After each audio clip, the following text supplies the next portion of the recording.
Welcome, everyone. I'm Trish Mears-Claysett. I'm the chair of the Women's Leadership Council, and we're the sponsor of this event tonight. And we want to thank all the panelists. I think that it's going to be a really interesting conversation, and I'm always impressed when I see all these people. I'm like, wow, look at these impressive women that have graduated from Trinity and have come together for a night like this. Our organization is a group of almost 800 alumni, and our primary goal is to foster and mentor female undergraduates and to support female graduates in their lifelong journey. And one of the ways we do that is by sponsoring programming and sponsoring networking events. And the silver lining of the pandemic has been that we've been able to do this incredible programming through Zoom. And we want to just welcome you tonight. And just my little PSA is that if you enjoy our programming and you enjoy participating, we hope that you would consider making a donation to the college because that helps sponsor events like this. I mean, we do have full-time staff that support us in all the programming that we do, and we do an incredible amount of programming annually that is all very interesting and hits different pockets. People like certain things. We do cooking. We get into the weeds with some serious social issues. I'm very proud about that. And we want to welcome you tonight, and we hope that you enjoy the conversation. I'm going to turn it over to Amy Katz, class of 79, 40-year veteran of the TV news business. Currently, she's a senior producer at the Voice of America. So I hope everyone enjoys the conversation. Have a great evening, and thank you so much to the panelists. Thank you so much, Trish. We're thrilled to be here. Good evening, everybody. We've gotten a lot of interest, obviously, in this topic. How can we learn? How can the media regain trust? Obviously, this past election cycle was challenging, shall we say. I'd like to introduce my colleagues who are on the panel with us tonight. First is Sarah Cody, who's an anchor and reporter with WTNH. She's worked in TV news for 26 years and has also written for the Hartford Current. She's from the class of 1995. And we have also with us Charity Elder, who's a media executive with more than 20 years of network TV and also digital news experience. She graduated in 2000. And we also have with us Helen Ubiñas, a columnist with the Philadelphia Inquirer and the Philadelphia Daily News. She got her master's at Trinity in 2009. So good evening, everybody. Let's start off just by talking about the issue of trust and how it got eroded. It's been a tough few years. And I think that, the term fake media, fake news says a lot, right? We've had an uphill battle and social media has really added to that. I think we all have spoken about that as a group before.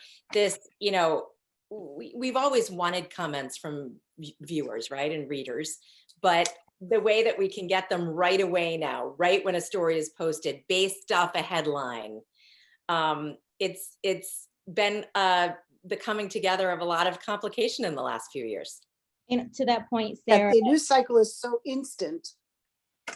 Sorry, Charity, go ahead, please. No, that's okay. To that point of how it got started is a really big question and complex question because there really isn't one thing. And, for me, what's important for everyone to recognize is that there's not only a distrust in the media, but there's distrust in institutions overall in America and also globally. There's a distrust in institutions, government, business, GOs, NGOs. So there's a lot of, distrust. And so media is part of that whole cycle. And recent studies have shown that, and polls and surveys have shown that half of Americans distrust the media and 27% distrust social media. And so we are in this state where there's a lot of distrust, some of it from politics, some of it from people wanting to have their own confirmation bias, what they believe to be confirmed to them. And so they exist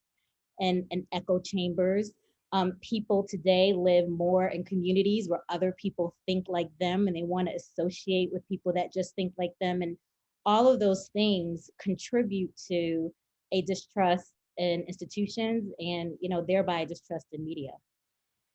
So I'll just add a little bit here because I think you guys are totally right. These last 4 years especially have highlighted the lack of trust between the media and many communities. But I think it sort of revealed that this has been a long time coming. That while we've sort of seen this highlighted in the last 4 years in a way that I think none of us would have imagined, it didn't just happen in a vacuum, and it didn't just happen in these last 4 years. In fact, it's been happening slowly but surely for a very long time. And I think various communities have been telling us this or trying to tell us this. And we just were not necessarily listening. And we were forced to listen in many ways when the top guy was screaming fake news, you know, at the top of his lungs. And, you know, he sort of built on that, but it very much sort of preceded that. It was simmering. Absolutely. And I think there was a group of belief out there, a group of people out there that we weren't connected with and didn't know necessarily had the thoughts that they have. And it did come to light. You're absolutely right. In terms of social media, does anyone have any more to add about that? I mean, I think I've seen more sort of vitriol on social media in the last few years than I had ever seen before. And some of it can be really shocking. And, you know, like I said, I think a dialogue is good, but the fact that people do comment so quickly, oftentimes angry, not oftentimes knowing the full issue of what they're talking about, it has been a new thing, and it is somewhat of a challenge. And it's really the embodiment of the expression no filter. You can get out there and get out whatever is on your mind, you know, with no one to verify it or anything else. It's a little bit different than, let's say, a newspaper. Even if a newspaper has a political point of view, in theory, they are going to be at least checking their facts, we hope, and checking the facts of some politicians and others who may not be speaking the truth. And I know we had discussed among ourselves that, and I had actually mentioned the Washington Post, you know, they came up with the slogan, democracy dies in darkness. That's taking a pretty strong position, but, and they spent a great deal of time fact checking everything that our former president said. But by the same token, they're doing the same thing with Biden now. And I give them a lot of credit for that, because it would be easy to have slackened off given their proclivities. I think they had to do that. And yes, you know, I agree. Yeah. I mean, it sort of goes back to what we're trying to do is rebuild trust, right? And so in order to rebuild trust, you have to sort of have some consistency. If you hold one president to a standard, you have to hold the next president to the same standard, meaning fact checking and all that. But I want to circle back to what Sarah was talking about in terms of social media, because I've been a columnist for, you know, a little while now, and I absolutely have seen the rhetoric, the sort of the hate, the racism, sexism, misogyny sort of ratchet up because of the instant sort of accessibility people have to you as reporters on social media. And so, you know, people disagreeing with what you have to say or what you're reporting has been a constant for all of us, I'm sure. And it's very much as women in journalism, you know, sort of, I believe it's sort of a whole different game for us. You know, we're sort of targeted because of our gender and our sex and our looks and you name it. But what I've seen because of this accessibility is not just, oh, we disagree with you or I disagree with you, but it's name calling. You know, I've been doxxed where they put my home address and encourage people to either call the cops so they can come or so that people can harass me. And that's a whole new level because of the instant accessibility of social media. And people are anonymous. So, you know, I really believe that no one would ever do something like that if they, you know, if they had to put their name on something or if we're talking face to face. You know, most of the people would not sort of threaten you and harass you and sort of, you know, my life has been threatened. I've been threatened with everything with rape and assaults. And I'm not the only one. In fact, I have it easier than many of my, you know, colleagues. But it absolutely has a lot to do with social media. Well, that anonymity and being able to voice your opinion without anyone knowing who you are, that instant gratification is really a symptom of the larger problem and also adds to that climate of distrust. And, you know, when blogs became really big about a decade or so ago, you know, my feeling is that really confused people in terms of, well, if I can go to an event, or if I can state my opinion and write about it, how is that different from what a reporter or a journalist who works for traditional media does? And that, really confused the issue, with people. And so the idea is that as journalists, we have standards, and there's supposed to be editors and fact checkers, and it doesn't always work perfectly. And I don't know that it needs to work perfectly because we're human too. But there is really, that idea of people understanding that there are rigors. I've spoken with friends, and and I think they're surprised at the level with which in a newsroom people try really hard to get it right. And in terms of trying to communicate to people, having a real sense of trust in the media, that there isn't this nefarious, mind control thing happening, that we're only telling you this one thing. And now, the truth of the matter is, there's a broad range of stories. I remember when I was at CBS News and we were going through this cycle of what I call the missing white girls. And every few years, there was a missing white girl that was a huge story for morning news in general, morning television stories, and it was really big. And if I brought up, I remember once bringing up African-American girls, like in the DC, Baltimore, Maryland area, and it was like, well, that's not really the right fit for us, right? And I think because people have a sense that there are some stories that are told and not others, they have the misconception that there's this, group of people trying to control the information that they know, which is not the case. All of us have been in newsrooms.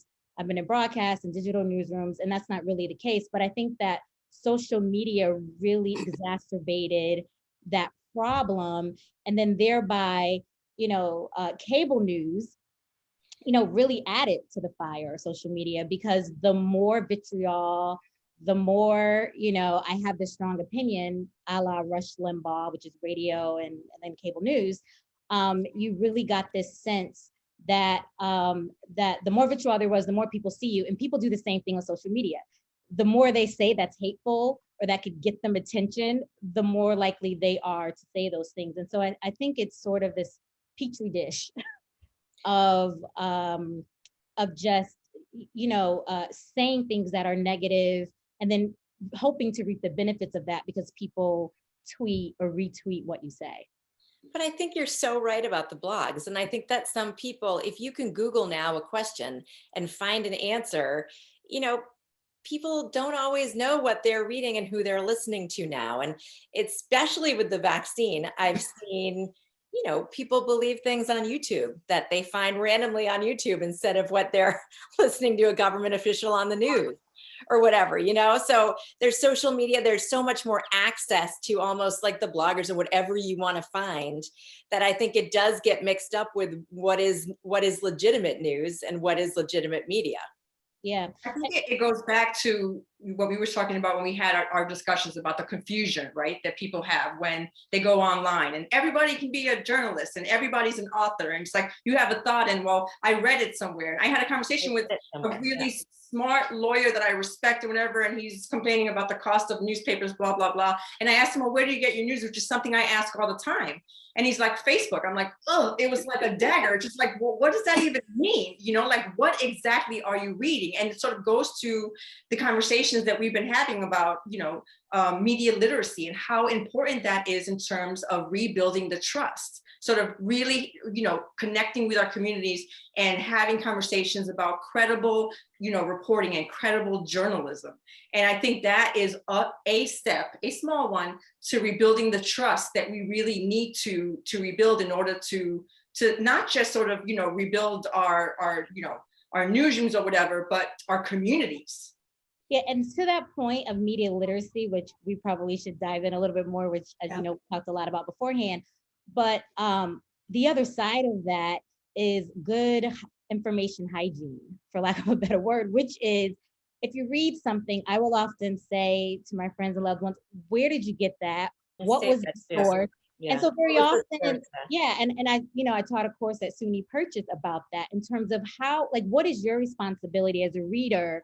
And you can challenge anything. We need to be thinking people, whether it's the New York Times, the Washington Post, or your local reporter, on TV, I mean, you should be skeptical and critical. The thing is, like, do you understand where the information is coming from? That there is a difference between, you know, USA Today and a random blog post. There is a different set of standards that go along with that. And I think people, that we all have that responsibility to ask questions, go, well, let me see if, because there's so much information online, it is more incumbent upon, yes, us as journalists, and we'll talk about the media literacy part of it, which I do think is super important, but also for people to really understand what is your role in digesting information, and then what are you repeating, and what are you believing, and why are you trusting this over that, and also challenging your echo chamber and your thought bubbles. You know, people, you know, I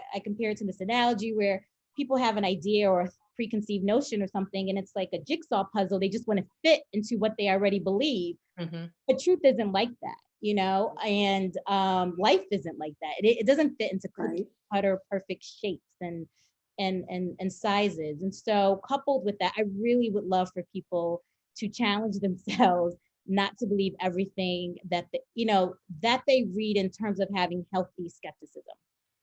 I'm going to just interrupt because we have a really interesting question that's going to take us back to the responsibilities of newsrooms. Okay. I totally love your information hygiene. I love that.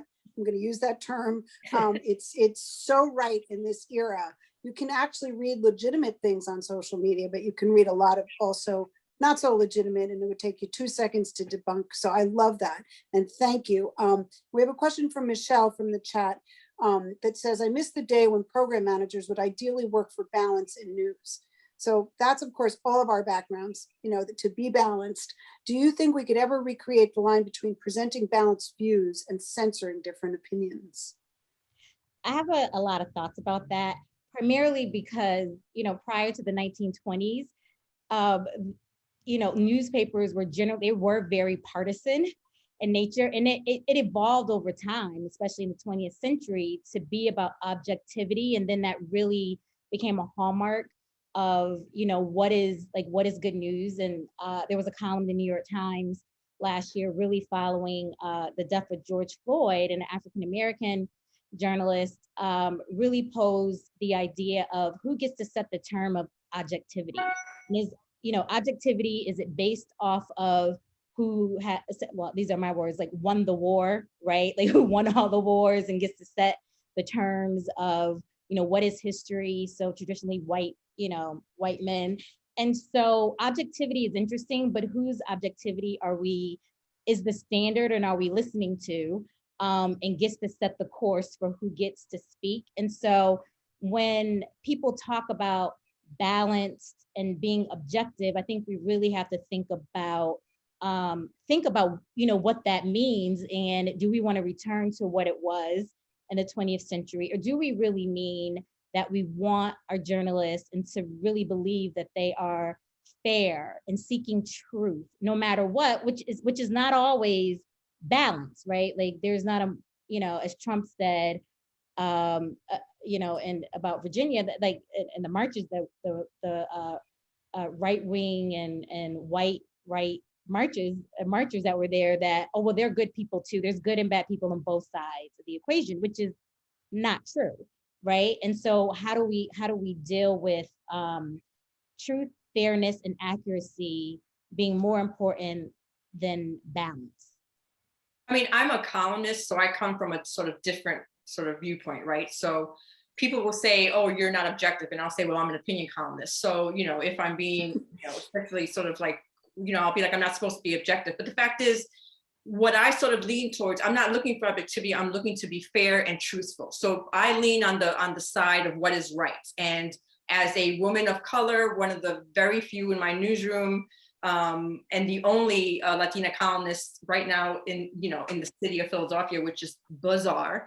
But you know, it's all about being fair, being truthful, presenting the facts, but also amplifying those voices that have not historically been amplified in newsrooms, and the stories that have been amplified in newsrooms, in these newsrooms who have sort of presented themselves as objective. And it goes back to Charity's point about, well, whose objectivity and whose voice and who's leading that charge. And so very often we have to, I mean, I I cannot co-sign what you said enough, Charity, because, you know, we lean so hard on this idea of objectivity without really sort of talking about who is making these decisions, right? What group is making these decisions and whose objectivity. And as we talk about media literacy and trust and all that, we have to lean really hard on that. So can't agree with you more on that. I think we talked about in one of our pre-discussions, you know, one of the sort of bright sides of the difficult past few years is that I do see anyway, a real effort to make the newsroom much more diverse. We have more diverse reporters and producers than I've ever seen before.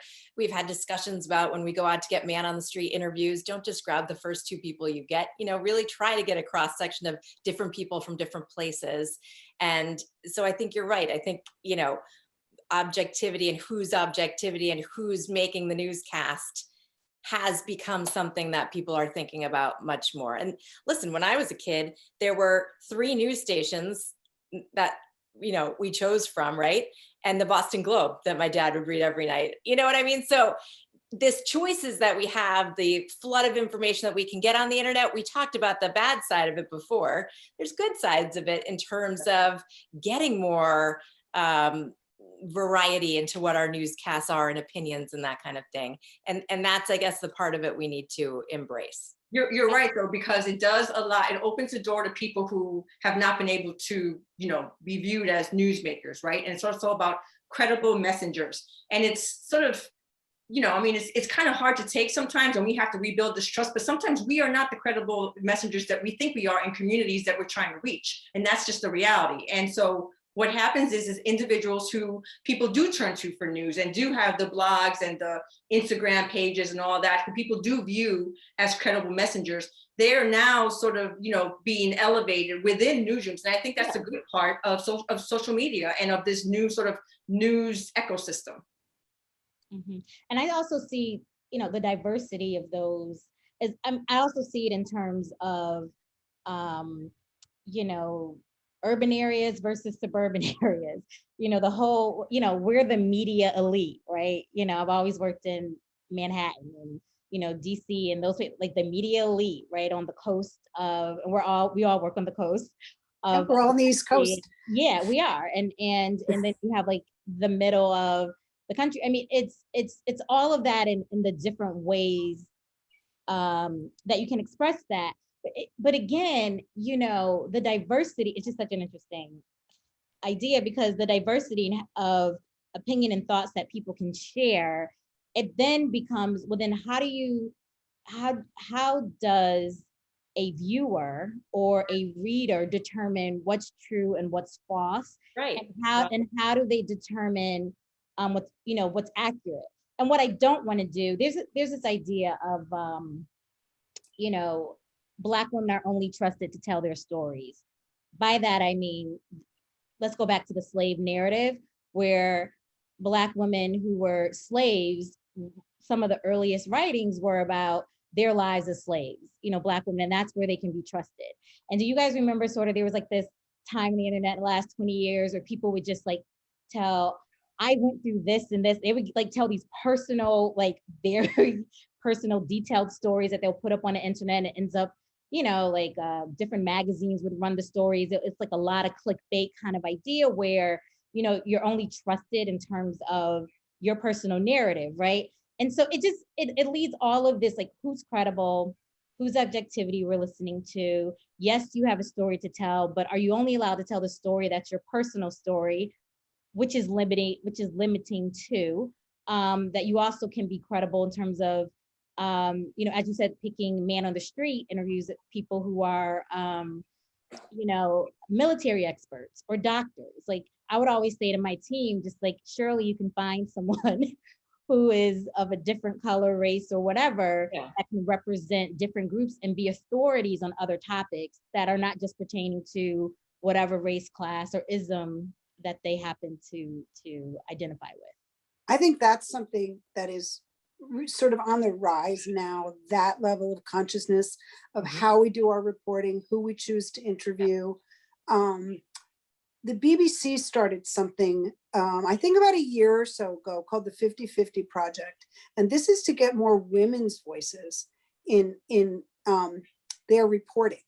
They found that, they were only using for interviews, for expert interviews and pieces, not the man on the streets, which we always try to all make even, but the experts and stuff were so predominantly white males that they decided they were going to take this project and try to get more women, and they expanded it. VOA is a big partner in this now, so I'm kind of really familiar with it, but it's such a new concept to be conscious of who we're using as journalists, to explain stories, to be our experts. It's a whole new way of thinking, which sounds terrible, but it really is. Yeah, it's something I've been conscious of actually for a little while, and as a Black woman, I think about it in that way. But it yes, absolutely, because in that choice, you are demonstrating, who's credible and who matters, and that simple choice. Yes, and you're bringing fresh perspectives and different viewpoints, exactly. So we have another question that's a little bit not on exactly this, but I want to make sure we get it in because it's a really good one from my classmate, Holly Singer. And she's asking, to what extent do we think social channels like Facebook and Twitter should edit and block incorrect or hateful posts? And who should do the filtering? It's a question for our time, that's for sure. Yeah, I don't think there's an easy answer to that. I don't either. And right now, Facebook, they have this independent board they put together that's deciding about whether or not they will give Donald Trump access back to Facebook. And it's interesting because on some level, it's just like, well, who is this board? And why are they the ones to make that decision? And is that right? And is that really Facebook's decision? Should it be Facebook's decision? It's hard because, in our country, at least, I mean, you're getting into freedom of expression and speech and press. And that brings us to what we've been talking about in the past few minutes. We're like, is Facebook a news source, or are they a company that needs to protect themselves against liability if there's a mob connecting there? You know what I mean? So oh, yeah. I mean, no, I mean, they would say that they're not a news source, and maybe they're waking up to it on some level. I know people that work there in a news capacity, but it's a really thorny thing because, I'm okay with Trump not being on Facebook or Twitter, but I also respect the right of expression and speech. And I believe it could be a slippery slope no matter where you start rolling down that hill. And I think that's something that a lot of newsrooms are reckoning with now with their own comment sections and have for a long time. Yes. And it's really complicated, and everybody's looking for the how to solve it. Like there's one way to solve it. And I think we realize that there's not. And one of the things that I've known, well, my newsroom now has, for the most part, ended the comment section. They finally realized, at least in my opinion, there's very little to be gained in a comment section. And anyone who ever says that there is clearly has never been targeted, because I'm sorry, no. I can't have that conversation. I'm just like, stop talking, no. But one of the things that I think that we have to deal with when we talk about, okay, we're gonna end the comment section, we're gonna do this on Facebook, is that it just moves, right? So they ended the comments on my columns before they even ended the comments on most of the stories, because it got to the point that it was that bad. But the reality is, and it goes back to social media, the accessibility. If they can't comment on the story, they'll just find me on Twitter or Facebook or Instagram, they just move it. So there has to be another sort of, we have to sort of deal with the fact that there's not one fix for all of it, right? And that's kind of tough to take. But that's why I think it sort of goes back to, and I know I keep talking about media literacy, but it's something that I care a lot about, because, on my own, I started to have these pop-up newsrooms where I'd show up in communities to talk about, like, well, first, hey, I'm Helen, and I'm a reporter for that paper, or, that you either pick up or that you get online. And this is who I am. I live down the street, because there has to be that connection, or else it doesn't matter what we do. If there is not a connection, people don't have a connection to reporters or to news or to credible news sources, it's that much easier for them to just, go off, because you're nobody to them. Right. There's no connection there. That's I right. think what you did was great. And for me, I've been here for 20 years and I've had my kids here and gone to college here. And I think people, I'll be walking on my walk each day and someone will roll down the window and be like, hey, Sarah, I got a great story for you. And I think that's great because, to get that trust, you need to be in the community. Right. And when I started to do it, I know that my bosses were like, we don't know what she's doing now, but she's a columnist, she does her own thing, but I wanted it to be very non-transactional. Like I wasn't there for, I'm here to get a story, I'm gonna get my quotes, I'm gonna get out. It was like I was literally hanging out. Like, oh, that's my coffee shop, or I go there, or I did this thing in the summer where, so part of it was selfish because it gets hot here. So I did pop-ups at the pools, but it was I got to meet kids and families and everyone's relaxed. And so they're not there because, something bad happened and here's the reporters and something bad happens, so you're not in the context that they expect. And I think that builds credibility and it builds trust and community that we need. Yeah, it's a great model. It really should, should be done everywhere. I mean, the reality is with newsrooms being gutted across the country and budgets slashed and newspapers closing and digital media companies, can't get in on the action of online advertising because of Google and Facebook just like grabs it all, and they can't exist in this ecosystem. And it becomes a harder thing, to do that. But I've always been a proponent of local news, and I think local news is also where you really like journalists who are in the community. I've always worked for national organizations, but earlier on in my career, where we got all of our stories was from local papers.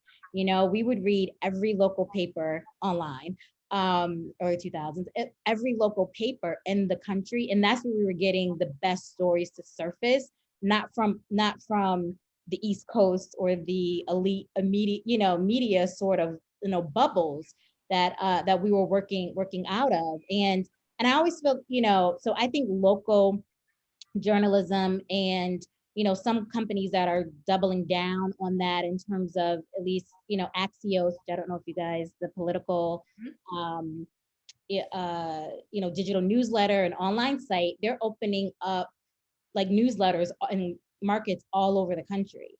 And for me, what that really is doing is then connecting to the people like in those communities. And if those communities are served, and if those communities, then there's, then I think journalism has a chance to actually regain trust, in this country. Helen, I want to go to your media literacy because we keep talking around it. Can you just talk to us what you mean by that? Because I want to make sure. I mean, part of it is sort of in terms of like, how do you do it? It's what I said. But when I think of media literacy, it's talking a lot about what we discussed earlier, meaning what do people think is news, right? And I think it very much depends on the consumer or the, the reader or the community member, what they view as news, but so it's what is news? Where do you get your news? Who do you trust? Why do you go to this source versus that source? And so when I think media literacy, when I talk about media literacy, even though I make it fun and like, look, I'm popping here with like chocolates with my name on it. So if you have a tip, code and notes from hell. I'm like, it sounds silly, but it's that connection because I want to have those conversations. Like, where do you get your news? Who do you trust? And when they say, Uncle Bob on Facebook, I'm like, well, why do you trust Uncle Bob? Yeah. Like, and I know that sounds silly, but I'm seriously having those kind of conversations because I want to know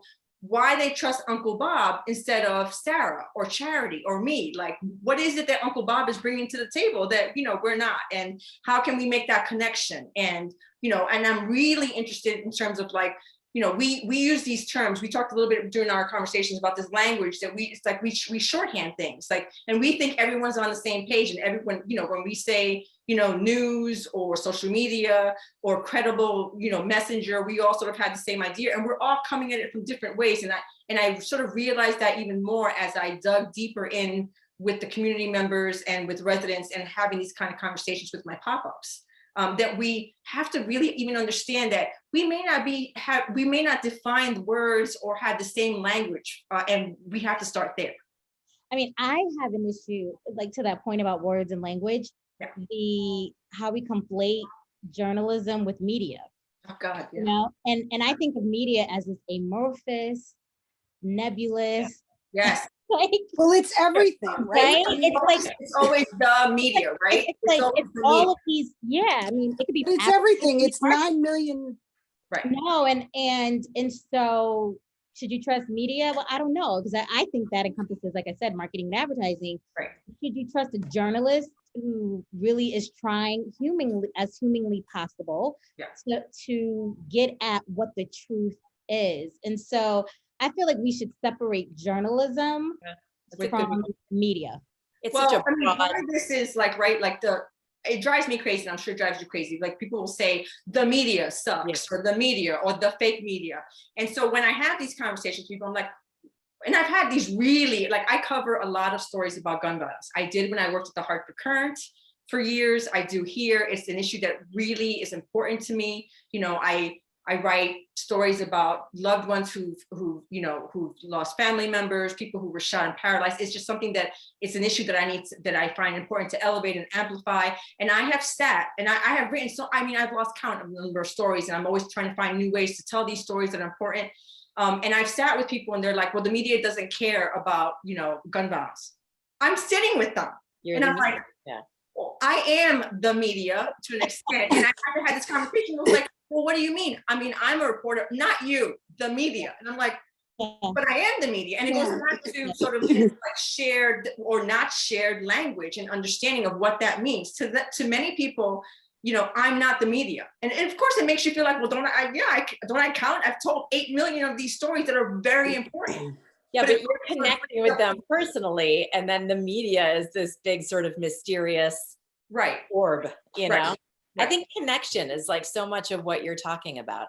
In this world of comments, in this world of digital, you're making connections one-on-one. That's making a difference. But there's still a disconnect, There's right? still a disconnect. Because Sarah's there and Charity's there and I'm there, and we're telling stories that we think are important, and we're elevating these voices and these stories, and still there's this overwhelming feeling like the media. The media is not, yeah. Well, I think that some of the problems with that is because, I am a huge proponent of the media / journalism, not just because I'm a part of it, but I really believe in it in terms of, I believe that you need journalism, you need the press in order to have a democracy. If people are not informed, if they can't read varying opinions, they can't make a decision about who to vote for or making intelligent decisions about what's happening in the world around them. And so I'm a huge proponent of that. But I also see the issue, like the flip side, right, of the media is that it is a business. And so I often rubbed up against, the execs at Yahoo, because I always wanted to, I always wanted to do like these really deep documentaries, and they're like, Charity is not going to make as much money as something that turns around much more quickly. And so my team was always excited. We had, it was the 50th anniversary of the Martin Luther King Jr.'s Poor People's Campaign. And so I wanted to do something on poverty. I got my team together. I was like, everybody think of everything you can do about poverty, all these different ideas. And in the end, I really got the funding and the okay to do like one documentary, when I wanted to do like a full blown out series. I really wanted to do something on mental health and suicide and all the different ways it impacts, our society, grown numbers over the last several years with that, from young people to cops to, there are just these real meaty stories. But because, we are owned by these, not Amy, you're in a different sense, but because most of them are owned by corporations, by these private businesses that need to make money, we often come up against having to sell, right? And having to, advertisers would often come to Yahoo and say, well, we don't want any of our content to run against Black Lives Matter, war, guns, or like really any story of importance happening. They only, and so that's where I think could be some of the underlining and underpinning distrust, because people, they can see what's happening in their neighborhood and they know what's not being reflected in the media. And so, I always fought those fights and those battles, and I didn't get everything I wanted, but I also was able to move the ball just a little bit. to get a little bit of what I wanted, even if I had to do some of the other stuff that I really didn't care about or didn't think that it was, servicing, the greater good, so to speak, and so that's the other side of it. I think that we also contend with that people may be sensing the business side of it. So I'm going to just take us to some questions because we're going to run out of time, and I have two amazing questions here. So sorry to do this, but we're going to like it. From Claire in the chat, what do you think about reinstating the fairness doctrine? Is there any chance of getting back to a requirement to equally present opposing viewpoints on any news source? So I'm just going to start by saying that I make my living making sure people do that at Voice of America, because we have to be that way. We have to be down the middle. Obviously, a lot of news organizations have now grown up that don't. And on that note, I'm going to throw it to my colleagues. Can we get back to that? I mean, I know each of us does it, but I feel that we always try to do that in our newsroom anyway. But I know that on a national level, there's the different networks that have different reputations, and that some of that is the way that it's been. I think it's been exacerbated in the last few years, for sure. I mean, we're taught to present both sides and to be fair, and I do see that happening. Yeah. But I think there was a lot of noise in the past few years. And we got into this on our pre-talk a little bit, Amy. It got into, well, what is the truth? What is fact? Can fact and truth be interpreted two different ways? Because one group believes this and one group believes this, and they both call it fact. So I feel that I still see journalists really trying to present both sides, but I do think it got rather murky. But I think also there are two separate things going on, right? There's you going to cover a story and making sure you're getting the different points of view of the story. And then there are like whole networks that are dedicated to showing one point of view. Mm-hmm. And that's something that's relatively new. Yes. A lot of the places that we broadcast to, all people get to see is state TV. So all they get to see is one point of view. And what we get to bring in there is more information, more just straight information. But I think we have apples and oranges a little bit, because I agree with you. I think all of us and all the journalists I know who are working still really do try to be even-handed and fair and present, different sides of a story. But we're also living in a time where we, even in this country, have Fox News Channel and MSNBC, just to give two examples. So yeah, how do we mitigate that? I don't have the answer. I'm posing a question. My thought is that there should, instead of trying to force, Fox News has its business model, MSNBC has their business model, varying papers have theirs, the National Review versus, or the Wall Street Journal versus the New York Times and the Washington Post, and et cetera. My thought is, what about if we just recognize where a news source is coming from? Like, okay, sometimes on purpose, I watch Fox News because I just want to see what they're covering and how they're covering it. And what they're saying about it. And what they're saying about certain stories, or the stories they're not doing. And the same way, on MSNBC or anywhere else. And I see that just as a, good hygiene, like brushing my teeth and washing my face, every day.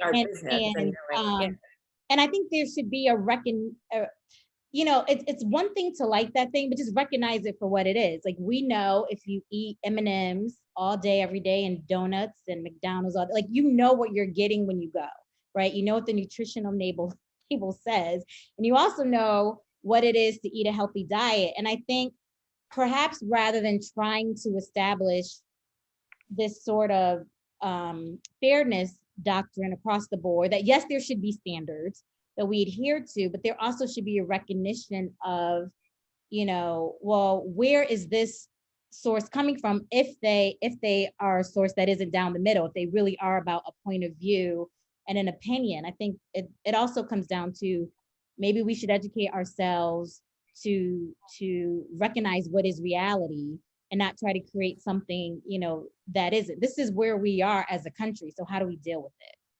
I mean, I agree with Charity. I think that we have to lean into accountability. Accountability of who we interview, you know, whose opinion we're putting out there. I think that the other thing that we talked about when we were talking with between ourselves was, you know, we have to sort of use the right terminology. I think the last 4 years, you know, many reporters in sort of the pursuit of objectivity sort of like, you know, twisted themselves into like all different shapes to not call something what it was. And I think that when a lie is a lie, when something is not true, that's what you have to say. You have to use the accurate language. To sort of rename something, once again, chips away at our credibility. Because in the name of objectivity, a truth is a truth, a lie is a lie. And whether somebody takes it as a lie or not, I think that Sarah was right. You know, it all depends on, well, who do you agree with? Where you know, are you partisan? Who's your guy? But there are certain things that's just a lie. Stop calling it misleading or a falsehood, because that chips away at our credibility. Yeah, I mean, that was a big, as I shared with you guys earlier, that was a big topic in our newsroom around, I mean, you're speaking about Trump. And is he a liar? Is he a racist? Or he said something racist? Or, you know, I mean, that was a real tough, it wasn't easy, especially for, you know, journalists, old school journalists who really want to be down the middle. And like, do you call the president a liar? You know, I mean, like that's a, you know, a real thing. And I think we should be on the side of truth. Right. And so stop saying something's racially insensitive when it's racist. Yeah. Right. You know, I mean, and I think that, you know, I get it. It's like uncomfortable to sort of, but yeah. I guess where I struggled, right. And again, I'm coming at it as somebody who's an opinion columnist, you know, a columnist. So it's you know, maybe people will say, oh, it's easier for you, but I was more uncomfortable with our discomfort at calling out something as is. Like, you know, I was more uncomfortable with our discomfort with truth telling when that is supposed to be what we're supposed to be doing. You know, and so I'm okay with the tension around that, because to me that's a good thing, because I don't think we should take it for granted one way or the other. And I also really feel that shows the commitment of that we are at least trying to uphold something, and just the like how hard that really is. I mean, I think that's part of like that tension, and that friction is how you get the change, or at least the thought process changing. And really it was a challenge. And I think we as in journalists were made better for it. I do, you know, I agree with you in theory, Helen, but I do think the last few years have been hard, and we had some of it in our newsroom with different political, you know, staff that was different political beliefs, where what exactly was fact and what exactly was a lie and what exactly was, you know, truth wasn't always clear. And, you know, I remember especially people talking about it, you know, reminders in the industry after the Capitol riot, not to put our own opinions in tweets and things like that, that to keep it professional, keep it. So is it an opinion to say this is fact and that's a lie? I mean, you know, it got a little murky. Yeah. Everyone was kind of like, what can I say and what can I can? And, you know, in my Twitter thing, it says tweets are my own. And, you know, so there was a little bit of a slippery slope there because people were interpreting things differently. Did you guys see, gosh, some journals, I can't remember who shared, I think like yesterday, the Washington Post, that it was like an internal email, and it was essentially dictate. Did you see that? It was essentially dictating how to respond to like, what you can celebrate festivals as a journalist, and like the 4th of July or Juneteenth, but then you can't go to a rally, say for, you know, just all of those lines that journalists have to.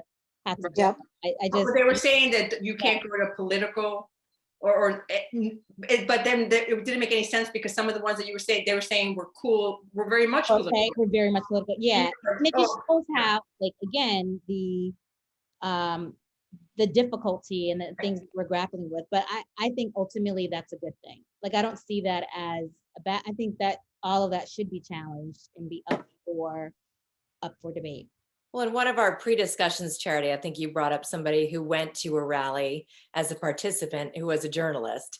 And there's this kind of issue of like, do we cover things or do we go to things as participants? Oh, well, no, I mean, where is that line? No, I was very much, he wanted to go and to a Black Lives Matter And I told him he couldn't go. I mean, I said that because I said, you know, journalists, we're already targeted.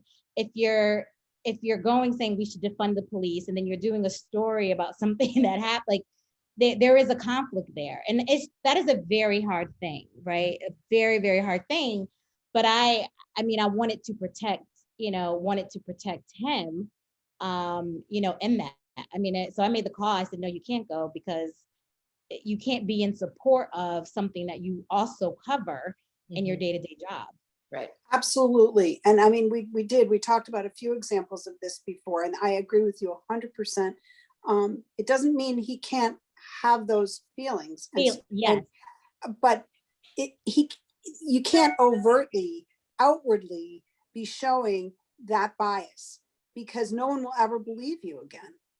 Yeah. I mean, I think I had told you guys a story about a reporter 500 years ago at ABC News who flew down to Washington to take part in a pro-choice rally. And management went crazy. Like, she was seen in shots in other people's footage of the event. And they're like, oh my God, you can never cover anything political ever again, like in your life, because you just can't do it. Nobody will ever trust you again. Yeah. Yeah, it's tough. You know, you have George Stephanopoulos, who's like, you know, the lead politics guy, and obviously he worked in the Clinton White House, but then everybody knows that, right? And it has to be put forward. It's interesting, but I definitely believe that, like, if you're covering something, you can't then go take part in that way. You just can't. So we have a couple more questions that I would like to try to get in. The first is I'm just going to ask you guys to chime in. Who is one of your media heroes over the past year who provided balanced, fact-based reporting with deep historical or evidence-based insights? That's a hard question. Someone whose reporting stopped you in your tracks and, as Oprah would say, gave you an aha moment.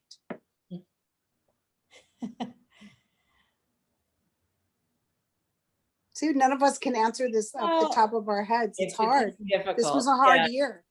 It was a hard year.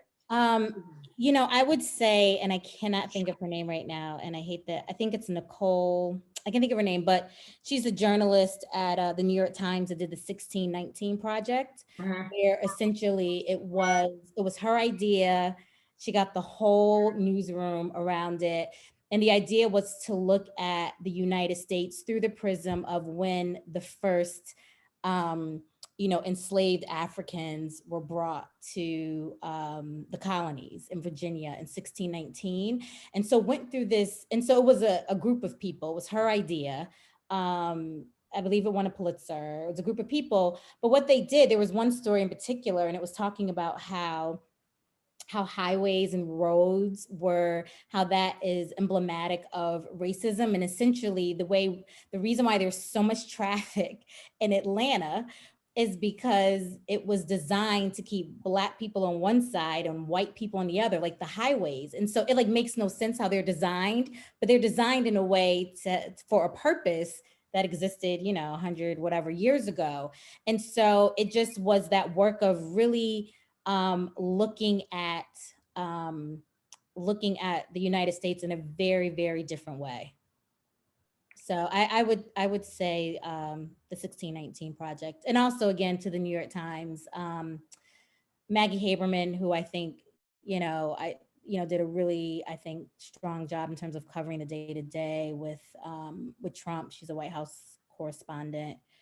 I thought was also she did a good job there. But I was impressed with Cecilia Vega of ABC. I thought she covered the Trump presidency really well, and the transition and the stories from the immigrants crossing the border, getting into those camps and that kind of thing. I thought she did a very powerful job. I really liked Maria Hinojosa's from Latino U.S.A.'s stories and her cruise stories, because they kind of disrupted the narrative, especially when it came to immigration, which was obviously a huge issue in the Trump administration. And she just hammered it. She and her team hammered that and really disrupted that narrative. But then there were some that, I mostly sort of check out on social media for all the bad social media. I'm completely addicted. because You're not alone. yeah, it's bad. You know, at least I've stopped the doom scrolling at 4 a.m. going, we're all dying, it's the apocalypse, it's over. Doom scrolling. Yeah. And the other one is Soledad O'Brien, because I really love how she takes journalists to task on social media. Her Twitter account is fire. Yeah. And a lot of people like, I think her name is Margaret Sullivan, who also does a lot of that from the New York Times. Post at the So and I really think she's great, but there's something about Soledad that's just like gives zero, you know what's going on. Are you talking about her Twitter account? Yeah, her Twitter account is fire. Yeah, it is. And she's 99% right. Like, you know, I'm looking at her going, yeah, she's right. Well, it's interesting because when she was at CNN in different places, she didn't do that. And I think she's at Hearst now. I'm actually friends with the executive producer of her show. Maybe she feels a sense of freedom, you know, and I think she didn't does. have before. She does. Yeah. And she can, right? Because I feel like some people sort of hold back on social media, and I love her, don't get me wrong, but she has the ability and the power and the cachet and the whatever to be able to do that.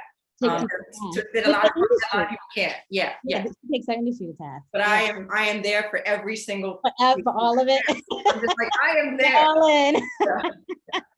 So I'm going to just take us back to say that it was Nicole Hannah Jones who conceived of the Nicole. 1619 project. So much. I was like, it's Nicole something. We love our little encyclopedia in our hand. Thank you for looking at it. And we have one last question, which is for us to give any advice. What would we say to young journalists? I am a young journalist. Just kidding. We're all young journalists. I'm like, what are you talking about? Even younger. Does anybody want to give me advice? No, sorry. I tell people a lot in terms of the TV business. It's really important now to have many, many skills. Me too. Same thing, exactly. To be able to write, be on camera, shoot your own stuff, do web work, do social media, write your web copy. Like, you got to be a jack of all trades now, and they have to know that going in. And, you know, not to be afraid. I also tell them not to be afraid to start at the bottom, to work hard, to pound the pavement, to make contacts. All that stuff is what start at the bottom, right? I started answering phones at the Today Show. Bucks an hour. Yeah, I started at the bottom. Yeah, start at the bottom. Yes. But that's how you learn everything and meet everyone, and the hunger for it, and follow that hunger when you're young. That's right. That's right. I think a lot of people can forget that because social media, you can sort of just become a star. And I'm just like, but that it's not sustainable, right? Not usually. So you have to sort of start, you have to make the connections and the relationships. And that's right. I mean, I think for a lot of young people, it's, you know, I think I'd be lying. My conversations with young reporters are much different these days than they were in the past, where I was often talking about opportunities and jump to that and jump at that. And we haven't touched a lot about this, but it's something that's really important to me, which is sort of the racial reckonings within newsrooms and, you know, the diversity or the lack of diversity. And so my conversations, especially with journalists of color these days, is to really understand what newsroom they're walking into and what the issues are and where they're at in terms of their own racial reckonings. And is that a place where you want to be and that you think you can create and that you think you can grow? And so that's sort of the conversations that I'm having with young journalists these days, because I think that, you know, I'm mostly very glad for the racial reckonings that are happening in newsrooms, but I'm a little skeptical because I've been around long enough to have been through some of these. We just call them different names, you know, and when times get tough and we think things are good enough, that goes flying out the window because if somebody looks around and goes, we're good, 1, 2, 3, 4, 5. So I worry about that. You know, I'm very, very hopeful, but I'm skeptical. So to the young journalists, especially of color, I have these very, very honest conversations about be very aware of what you're walking into. Yeah, no, that's wow, that's super valuable. I agree with you on that. I'm super skeptical too, actually. You know, what I usually share with young journalists is that it's about passion, because it's a lot of hours. It's not glamorous, so you go to glamorous places. You know, I remember covering the Michael Jackson trial, and I saw Michael Jackson up close. But it was a lot of work to cover that, you know, right? And so there's a glamour to it in some sense, but there really has to be a real passion that you want to work in an industry that really doesn't pay a ton in comparison to other industries. And it's thankless in a lot of ways, but that you know, there's something, whether your drive is to tell people stories or whether your drive is that I just want to be there for like all the big moments that happen, and I want to be a part of history in that way, but that you have to have a real commitment to it or you won't last, and Absolutely. A good point. and that there has to be a deep passion and also that you're, and curiosity. Curiosity We all are, right? will We're all curious. That's why we do will this. take you a We're very super long curious, way and I in think journalism. we're, I mean, that's what you need to have, that curiosity to like, well, why is that? And, Right. it has to be that way. And how can I do, why are you, why is this government official saying X? Or why is this way? Or why do we have so many guns on the street? All of that comes from curiosity and real passion that you want to do this thing. yeah, you got to really want to do it. That's for sure. It's a commitment, and yes, curiosity for sure. And I think to be successful, a pretty high level of competitiveness. Oh, yes. Oh, yeah. You are so right. Oh my God. Oh, yeah. Yeah, it can be very tough. Gotta Yes. call it like it Oh, is, yeah. right? Oh, no, that's true. Oh my gosh. I have so many stories. Yeah. Yes. I do. think we all probably could do We a all whole probably nother could. hour Oh my just on God. climbing the ladder. Yes. Yeah. Yeah. Yes. That is, you got to be tough. And especially, and I'm sure all newsrooms are like this, but network news in New York is no joke. It is no and also joke. the level of the talent and where they come from and how they, and by talent I mean on camera people. Sorry, Sarah, but on like it really is. It's no joke. Yeah. It is no joke. That is a very good way to put it. Yeah. Like, okay, we're gonna get Melissa to help us create another discussion about how we made it in the business. But I think this was great. I don't know if anybody has anything else they want to add. No, this was great. I enjoyed connecting with all of you, and thank you so much for involving me. Me too. Thank you for involving me as well. This has been so much fun. I think it's great to see, a panel of women, It is. yeah, women who have sort of dedicated their lives to news and to journalism, and it's just really empowering. And after I told somebody today it wasn't great, nobody's calling me back, but this was very like good. There are days like that. Yeah. Wow. And we all have That's those tenacity. days. Yes. Yeah. You'll get a Helen. They'll call you. I'll get them after I'm done here. I'm calling them You're again. gonna- Oh, Right? she's You're- gonna get yes, them. She's you will get totally gonna them. get them. You'll get them. I would just say, I just want people to be, to really try hard to question where they're getting their news, wherever it's from, and try to do their due diligence on, is this credible? Is someone just saying this, but they really don't know how it's going to play out yet? I think that that's super critical to the discussion, and then we as journalists really need to work on fairness and truth, and maybe, in lieu of focusing on being balanced. Yeah, and I want us to, whatever sort of place we're at in the country, if you're listening to this somewhere else, whatever, to do our part in terms of making those connections so people understand what it means, where you're getting this news, where should you get the news, to sort of bring it back to that media literacy that I keep pounding on. Yeah. Media literacy, and what was the hygiene?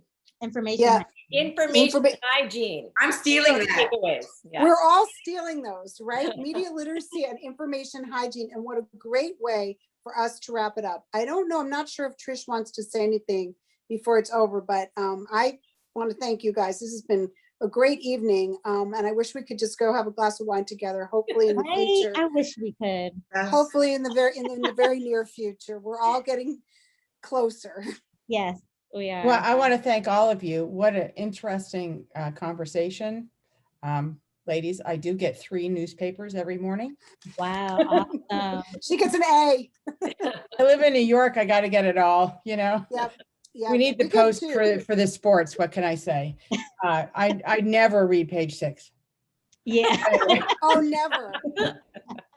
Never. Anyway, it was just amazing. I mean, this is just the example of the strength of the Women's Leadership Council. Every time we get one of these things, and we just keep getting better and better and better. The connections and meeting new people and amazing Trinity grads and just say, hey, look at these women. They're so accomplished. They're so amazing. And, you know, it just makes me so proud. And I can't thank you enough. And you're right. I look forward to being in person. We used to do these things in person. It seems like an eternity ago, but hopefully there's going to be some hybrid, because it's great that we can get everyone together, but by Zoom, but it would be nice that we could, you know, maybe live stream it and still get some in-person, face-to-face contact. So thank you all, everyone. And we appreciate it. And I hope that you have a lovely evening. Thank Thank you. you. Thank you. Thank you.